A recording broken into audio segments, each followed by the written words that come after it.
Hi, I'm Reverend Jake Zabel, and welcome to Children's Bible Stories.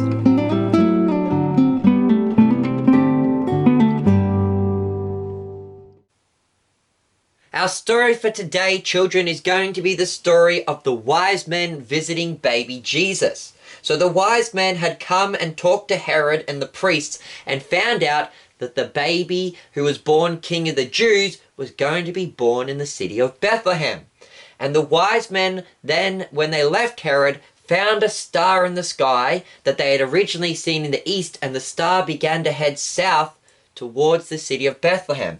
And they followed the star all the way until it rested above a house in the city of Bethlehem. Now, some people think that the wise men came on the night when Jesus was born, but the Bible tells us that Jesus was probably about 2 when the wise men came to see him. And the Bible also says that when the wise men came to see Jesus, he wasn't in the stable in Bethlehem. Instead, Mary, Joseph, and Jesus were living in a house. So they'd now bought a house in Bethlehem, or maybe rented a house, but they were living in a house in Bethlehem at this point in time.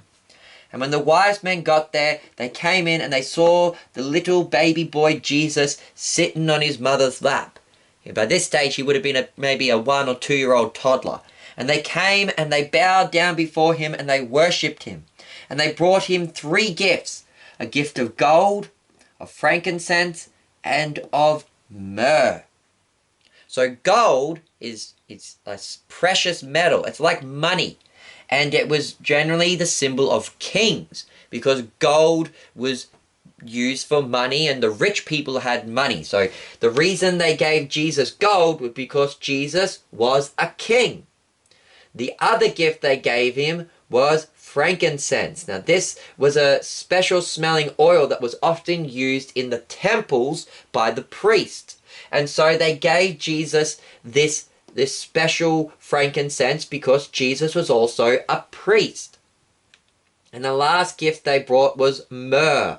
Myrrh was a little spice that they used to use in burial rituals. So when somebody died in the days of Jesus, they would actually have to wrap them in bandages, and they would put myrrh in the bandages to help season the bodies and they wouldn't stink. And so myrrh was used as part of somebody's funeral. And so they gave Jesus the gift of myrrh because he was also going to be a sacrifice. When Jesus grew up, he was going to be a king, a priest, he was also going to be a prophet, and he would most importantly be a sacrifice. Because this little baby that they had come to worship was God in the flesh, who was going to grow up one day and shed his body and blood upon the cross for our sins. And after they had seen baby Jesus, they left him, and they were going to head back to Herod and tell Herod where they were.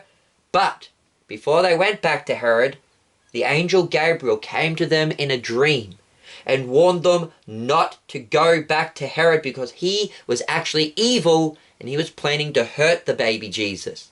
And so the angel Gabriel told them that they shouldn't go back to Herod, but should go back to their own country by a different way. And so they got on their camels, and rather than going back to Herod, they took off back to their own country, leaving Mary, Joseph, and Jesus to be kept safe. And that's our story for today, children. I've been your host, Reverend Jake Zabel. Goodbye, and God bless.